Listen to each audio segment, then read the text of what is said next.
കർത്താവിൻ്റെ അതിപരിശുദ്ധ നാമം ഈ പ്രഭാതത്തിലും മഹത്വപ്പെടുമാറാകട്ടെ. എല്ലാ സഹോദരങ്ങൾക്കും വേഗം വരുന്ന യേശുക്രിസ്തുവിൻ്റെ അനുഗ്രഹീത നാമത്തിൽ ക്രിസ്തീയ വന്ദനത്തെ അറിയിക്കുന്നു. ഒരു ദിവസം കൂടെ ദൈവം നമുക്ക് ദാനമായി നൽകിയല്ലോ. ദൈവത്തിൻ്റെ എല്ലാ ദയയും വിശ്വസ്തതയും കരുണയും ഓർത്ത് നമുക്ക് നന്ദിയോടെ ദൈവത്തിന് സ്തോത്രം ചെയ്യാം. ഈ ദൈവം എന്ന് ഒന്നേക്കം നമ്മുടെ ദൈവമാണ്. ജീവപര്യന്തം വഴി നടത്താൻ ശക്തനായിരിക്കാൻ അവിടുത്തെ ബലമുള്ള കരങ്ങളിൽ താഴ്ത്തിയേൽപ്പിക്കാം. നേയോളം നടത്തിയവൻ, കൊണ്ടുവന്നവൻ, കരം പിടിച്ച് നടത്തുന്നവൻ ഇന്നും നമ്മുടെ ദൈവമായിരിക്കാൻ നന്ദി പറയാം. വിശ്വാസത്തിൻ്റെ നായകനും പൂർത്തി വരുത്തുന്നവനുമായ യേശുവിനെ ശ്രദ്ധിച്ചു നോക്കിക്കൊണ്ട് നമ്മുടെ പ്രവാസകാലം ഭയത്തോടെ കഴിക്കാൻ ദൈവം ഇടയാക്കട്ടെ എന്ന് ആത്മാർത്ഥമായി പ്രാർത്ഥിക്കുന്നു. വരുവാനുള്ളവൻ വരും, താമസിക്കുകയില്ല. എൻ്റെ നീതിമാൻ വിശ്വാസത്താൽ ജീവിക്കുമെന്ന് നമുക്ക് പ്രഖ്യാപനം ചെയ്യാൻ ഇടയാക്കട്ടെ എന്ന് പ്രാർത്ഥിക്കുന്നു. ദൈവത്തിൻ്റെ കൃപ നമ്മുടെ മധ്യേ ഇന്ന് പകലിലും ചൊരിയപ്പെടാൻ നമുക്ക് പ്രാർത്ഥിക്കാം. ബലഹീനനായിരുന്ന പൗലോസ്ലീഹയുടെ കർത്താവ് പറഞ്ഞു, എൻ്റെ കൃപ നിനക്ക് മതി, എൻ്റെ ശക്തി നിൻ്റെ ബലഹീനതയിൽ തികഞ്ഞു. ഏത് വിഷയത്തിൽ നീ ബലഹീനനാണോ, പൗലോസേ, ആ വിഷയത്തിൽ എൻ്റെ കൃപ നിൻ്റെ മേൽ പകരാൻ എനിക്ക് പദ്ധതിയുണ്ട്.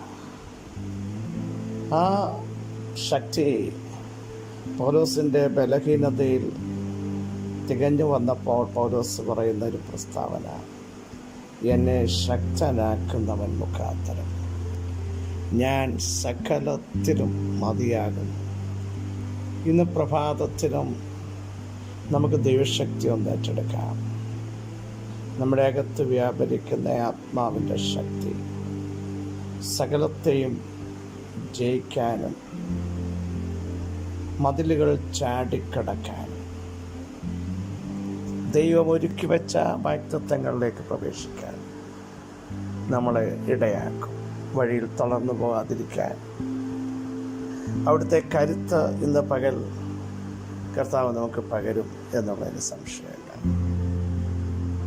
3 ദിവസം യേശുവിൻ്റെ പ്രഭാഷണം കേട്ട തൻ്റെ ജനം തിരിച്ചു പോകാൻ തുടങ്ങും. ശിഷ്യന്മാർക്ക് തോന്നാത്ത ഒരു കാര്യം യേശുവിന് തോന്നി. ശിഷ്യന്മാരെ വിളിച്ചിട്ട് പറയുക, 3 ദിവസം ഈ ജനം എൻ്റെ കൂടെയുണ്ട്. ഇവരെ വെറുങ്കയായി വിട്ടാൽ, അല്ലെങ്കിൽ ഇവർക്ക് കൊടുക്കേണ്ടത് കൊടുത്തില്ലെങ്കിൽ മരുഭൂമിയിൽ ഇവർ തളർന്നു വീഴും. സഹോദരങ്ങളെ, ദൈവത്തിൻ്റെ പാദപീഠത്തിങ്കൽ ഇരുന്നവർ മരുഭൂമിയിൽ തളർന്നു വീഴാൻ അനുവദിക്കുന്ന ഒരു ദൈവത്തെയല്ല നാം സേവിക്കുന്നതെന്ന് ഈ പ്രഭാതത്തിൽ വ്യക്തമായി മനസ്സിലാക്കണം. നോഹയോട് വാഗ്ദത്തം പറഞ്ഞിട്ട്, അല്ലെങ്കിൽ കാണാത്തവയെ പറ്റി അരുളപ്പാടുണ്ടായിട്ട് നോഹ പ്രസംഗിക്കാൻ തയ്യാറായി. ഒരു പെട്ടകം താൻ ഉണ്ടാക്കി. ശക്തമായ മഴ, അതുവരെ ഇല്ലാത്ത സംഭവമാണ് ഉണ്ടായത്. മഴ പെയ്തു, പ്രളയം ശക്തമായി. നമുക്കറിയാം, നോഹയുടെ ദൈവം പറഞ്ഞു, നീയും നിന്റെ കുടുംബവും പെട്ടകത്തിനകത്ത് കയറി വാതിലടയ്ക്കുക. കുറേ ദിവസം വെള്ളത്തിനകത്ത് ഈ പെട്ടകം പോയിക്കൊണ്ടിരുന്നു. വെള്ളം പൊങ്ങുമ്പോഴും പെട്ടകം താണില്ല, പെട്ടകം പൊങ്ങിക്കൊണ്ടിരുന്നു. ഞാനൊരു കാര്യം പറയട്ടെ പ്രിയ സഹോദരങ്ങളെ, ദൈവത്തിൻ്റെ വാക്ക് കേട്ടവനെ ദൈവം പകുതി വഴിക്ക് കൊണ്ടിട്ടില്ല, നടുക്കടലിലേക്ക് തള്ളിവിട്ടില്ല. ഉറപ്പിക്കേണ്ടടുത്ത് ദൈവം ഉറപ്പിച്ചെങ്കിൽ ഈ പ്രഭാതത്തിലും ദൈവശബ്ദം കേട്ട വചനത്തിൻ്റെ ആജ്ഞ അനുസരിക്കുന്ന പ്രിയരോട് പറയട്ടെ, പകുതി വഴിക്ക് അസ്തമിപ്പിക്കുന്ന, ഇല്ലാതാക്കുന്ന ഒരു ദൈവത്തെ അല്ല നമ്മൾ സേവിക്കുന്നതെന്ന് ഇന്ന് പകൽ അറിയാതിരിക്കരുത്. സ്തോത്രം. 116-ാം സങ്കീർത്തനം 3-ാമത്തെ വാക്യം വളരെ സുപരിതമാണല്ലോ. മരണപാശങ്ങൾ എന്നെ ചുറ്റി, പാതാള വേദനകൾ എന്നെ പിടിച്ചു, ഞാൻ കഷ്ടവും സങ്കടവും അനുഭവിച്ചു. ദാവീദിൻ്റെ ഒരു സങ്കീർത്തനമാണ് എന്ന് നമുക്ക് വ്യക്തമായി അറിവുള്ളതാണല്ലോ. ദാവീദ് പറയുകയാണ്, യഹോവ എൻ്റെ പ്രാർത്ഥനകളും യാചനകളും കേട്ടതുകൊണ്ട് ഞാൻ അവനെ സ്നേഹിക്കുന്നു. കേൾക്കാത്തൊരു ദൈവമല്ല, കാണാത്തൊരു ദൈവമല്ല, അറിയാത്തൊരു ദൈവമല്ല നമ്മുടേത്. കേൾക്കുകയും ഉത്തരം നൽകുകയും ചെയ്യുന്ന ഒരു ദൈവത്തെയാണ് പറയുക. ജീവകാലമൊക്കെയും ഈ ദൈവത്തെ വിളിച്ച് അപേക്ഷിക്കും. ഇനി നമ്മുടെ കുറിവാക്യത്തിലേക്ക് വരിക. അവിടെ എഴുതിയിരിക്കുന്നു, 1, മരണപാശങ്ങൾ ചുറ്റി, വേദനകൾ പിടിച്ചു, കഷ്ടവും സങ്കടവും അനുഭവിച്ചു. പ്രാണൻ വളരെ വേദനയിലേക്ക് നീങ്ങുന്നു. രക്ഷിക്കണമേ എന്നുള്ള നിലവിളി. ഞാൻ എൻ്റെ ഒരു ഭാഗം പറയാൻ നിയോഗിതനാണ്. മരണപാശങ്ങൾ ചുറ്റുകയാണ്. ഈ പകൽ നിങ്ങളുടെ ജീവിതത്തെ, തലമുറകളെ, കുടുംബത്തെ, കുടുംബജീവിതത്തെ, മിനിസ്ട്രിയെ ചുറ്റുന്ന ചില മരണത്തിൻ്റെ പാശങ്ങളുണ്ട്. അതിനെ സ്വർഗമഴിക്കും. ജീവൻ ഇല്ലാതാക്കാൻ, ചലനം ഇല്ലാതാക്കാൻ, എഴുന്നേൽപ്പിക്കാതിരിക്കാൻ, നിർജ്ജീവമാക്കുന്ന ചില പാശങ്ങളെ അഴിക്കാൻ പിശാച് മുടിപ്പാനും ജീവൻ നഷ്ടപ്പെടുത്താനും അറപ്പാനും വന്നെങ്കിൽ ജീവൻ തരാൻ, സമൃദ്ധിയായ ജീവൻ തരാൻ കർത്താവ് നമ്മുടെ മധ്യേ ഇന്ന് പകലിലുമുണ്ട്. അവിടുന്ന് ഈ പ്രഭാതത്തിൽ സകല പാശങ്ങളെ അഴിക്കും. വിശ്വസിക്കുക. എത്ര ശക്തമായി കെട്ടിക്കോട്ടെ, നിരാശപ്പെടേണ്ട. അഴിക്കാൻ ഒരുവൻ വന്നിട്ടുണ്ട്. 1, മരണപാശങ്ങൾ ചുറ്റിയതിനെ അഴിക്കാൻ എൻ്റെ കർത്താവ് തൻ്റെ ജനത്തിന് അധികാരം നൽകി. ആര് ചുറ്റിയെങ്കിൽ? നമുക്കറിയാം, ലാസറിനെ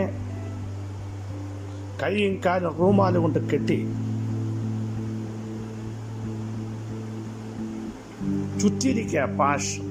പക്ഷേ കെട്ടിയവനോട് കർത്താവ് പറയാ, ഇതഴിപ്പി. കെട്ടിയവനെ കൊണ്ട അഴിപ്പിക്കുന്ന ഒരുവൻ ലാസറെ ഇവിടെ വന്നിട്ടുണ്ട്. ആ കുടുംബം പ്രതീക്ഷ നഷ്ടപ്പെട്ടു നിൽക്കുകയാണ്. പക്ഷേ ആ പാശങ്ങളെ അഴിക്കാൻ, മരണത്തിൻ്റെ പാശങ്ങളെ അഴിക്കാൻ കർത്താവിനോട് ഒരുമിച്ച് അടുത്ത അധ്യായത്തിൽ അതേ ലാസറിനെ നിർണയ കാര്യം നിങ്ങൾ മറന്നുപോകും. നീ നോക്കൂ, പൗലോസിന്റെ കയ്യിൽ ഒരണലി ചുറ്റി. നീതി ദേവി ജീവിക്കാൻ അനുവദിക്കുന്നില്ല എന്നാണ് ബർബർമാർ പറയുന്നത്. അപ്പോൾ ഈ ചുറ്റിയതിൻ്റെ പിന്നിൽ ഒരു ശക്തി ഉണ്ടാകും. മിലിത്തയിൽ അവസാനിപ്പിക്കുമെന്ന് വാദിക്കുന്ന ശക്തി. പക്ഷേ ആ ശക്തിയുടെ അടിത്തറ ഇളക്കാനാണ് പൗലോസ് അവിടെ വന്നത്.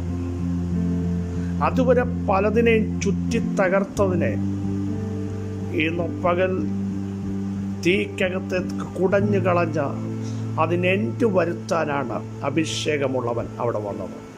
പ്രിയ സഹോദരങ്ങളെ, റോമിൽ നിന്നെ എത്തിക്കത്തില്ലെന്ന് പറഞ്ഞ് അതിൻ്റെ പിന്നിൽ വാദിക്കുന്ന ഒരു ശക്തി പൗലോസിനെതിരെ വന്നെങ്കിൽ, സഹോദരങ്ങളോട് ഞാൻ പറയട്ടെ, എത്തിക്കേണ്ടടുത്ത് നിന്നെ എത്തിക്കാതെ വണ്ണം നിന്നെ ചുറ്റാൻ നിൽക്കുന്ന ദേശത്തിൻ്റെ ചില ശക്തമായ വെല്ലുവിളികൾ സ്വർഗം ശാസിക്കുന്ന പകൽക്കാലമാണ്. ആ അധികാരം ദൈവം നിങ്ങൾക്ക് നൽകിയിരിക്കുന്നു. അതിനെ തീയിൽ ആത്മാവിൻ്റെ അഗ്നിയിലേക്ക് കുടഞ്ഞു കളയാൻ തയ്യാറാകുമെങ്കിൽ ആ ദേശത്തെ ആ ശക്തി തകർന്നു പോവുകയാണ്. നിനക്ക് പുബ്ലിയസിലേക്കുള്ള ഒരു ഡോർ ഓപ്പൺ ആകുകയാണ് യേശുവിൻ്റെ നാമത്തിൽ. ചുറ്റുന്നതിനെ കുടയാൻ, ചുറ്റുന്നതിനെ തീക്കകത്തേക്കിടാൻ പരിശുദ്ധാത്മാവിൽ തൻ്റെ ജനം തയ്യാറാകട്ടെ. പാതാള വേദനകൾ പിടിച്ചെങ്കിൽ പാതാളത്തിൻ്റെ ശക്തികളെ ഇടിച്ച് നിന്റെ വേദനകളെ എടുത്തു മാറ്റുന്ന സർവശക്തൻ്റെ കരം ഈ പ്രഭാതത്തിൽ ഇറങ്ങുകയാണ്. കഷ്ടവും സങ്കടവും അനുഭവിച്ച തൻ്റെ ജനത്തോട് പറയുന്നു, അതിനനുസരിച്ച് നിങ്ങളെ ആനന്ദിപ്പിക്കുന്ന, സങ്കടമറിഞ്ഞിറങ്ങി വരുന്ന, നിലവിളി കേട്ട് രക്ഷിക്കുന്ന, പുറപ്പെടുവിക്കുന്ന ഒരുവൻ വിളിച്ചു പറയുന്നു, വെട്ടുക്കിളിയും തുള്ളനും പച്ചപ്പുഴവും വിട്ടിലും നശിപ്പിച്ച സംവത്സരങ്ങൾക്കനുസരിച്ച് വിലാപത്തെ നൃത്തമാക്കി രട്ടിനെ അഴിച്ച് ആനന്ദത്തിലേക്ക് കൊണ്ടുവരാൻ എൻ്റെ കർത്താവിന് ഇന്നും പദ്ധതിയുണ്ട്. വിശ്വസിക്കുന്നവർ സ്തോത്രം ചെയ്യും. ചുറ്റിയത് അഴിയുന്നു, അനുഭവിച്ചത് ആനന്ദ നദിയിലേക്ക് ദൈവം നിങ്ങളെ കൊണ്ടുവരുന്നു. യേശുവിൻ്റെ നാമത്തിൽ ഇന്ന് പകൽ അഭിഷേകമുള്ളവർ സ്തോത്രം ചെയ്തിട്ട് പറ, ഞങ്ങളെ കർത്താവ് പുറപ്പെടുവിക്കാൻ പോകുകയാണ്. ചില പാശങ്ങൾ ഈ പകൽ തകരുകയാണ്. ചന്ദ്രക്ക് മേശക്ക് അഭേന്ദ്രവനെ കെട്ടിയ പാശങ്ങൾ ആ തീക്കകത്തേക്ക് ഇറങ്ങി, അവരെ ഇട്ട സമയത്തേക്ക് തീക്കകത്തേക്ക് ഇറങ്ങി വന്ന ഒരുവനുണ്ട്. അവൻ ദൈവപുത്രനാണ്. ദൈവപുത്രൻ്റെ ശക്തി വരുമ്പോൾ നെബൂഖദ്നേസറിൻ്റെ ശക്തമായ പാശങ്ങൾ ഈ പകൽ ചുറ്റിയത് തകരാൻ പോകും. യേശുവിൻ്റെ നാമത്തിൽ സർവശക്തനായ ദൈവമേ, സ്വർഗ്ഗസ്ഥ പിതാവേ, ഞങ്ങളെ കേൾപ്പിച്ച ശ്രേഷ്ഠയാലോചനയ്ക്കായി സ്തോത്രം. ചുറ്റിയ ചില പാശങ്ങൾ തീക്കകത്തേക്ക് കുടയുന്നു. മരണത്തിൻ്റെ പാശങ്ങളെ അഴിക്കാൻ ഈ പകൽ കർത്താവ് ഞങ്ങളുടെ മധ്യം വന്നിരിക്കാൻ പുസ്റ്റോപ്പിടുമെന്ന് പറയുന്നിടത്ത് നിന്ന് വീണ്ടും ഞങ്ങളെ ഓടിക്കുന്ന ദൈവ മഹത്വം നസ്രനായ യേശുവിൻ്റെ നാമത്തിൽ ഇന്ന് പകൽ ഞങ്ങളുടെ കുടുംബത്തിന്മേൽ, തലമുറകളുടെ മേൽ, മിനിസ്ട്രിയുടെ മേൽ യേശുവിൻ്റെ നാമത്തിൽ വെളിപ്പെട്ടു വരട്ടെ. ജനം വിടുതലേക്ക് നയിക്കപ്പെട്ട അത്ഭുതങ്ങൾ ദൈവം ചെയ്തിരിക്കാൻ സ്തോത്രം. സകല മഹത്വവും അവിടുത്തെ പാദപീഠത്തിങ്കിൽ മാത്രം അർപ്പിക്കുന്നു. യേശു ക്രിസ്തുവിൻ്റെ ധന്യമുള്ള നാമത്തിൽ കൃപയുണ്ടായി പ്രാർത്ഥന കേൾക്കണമേ. ആമേൻ. പ്രിയ സഹോദരങ്ങളെ, ചുറ്റിയതിനെ അഴിക്കാൻ, അതിനെ കുടയാൻ നമ്മൾ തയ്യാറാകൂ. ദൈവശക്തി നമ്മുടെ അകത്ത് വ്യാപരിക്കുകയാണ്. ഈ വചനങ്ങളെ കർത്താവ് സഹായിക്കട്ടെ. ക്രിസ്തു യേശുവിൽ നിങ്ങളുടെ സഹോദരൻ പ്രസവിച്ചോളൂ.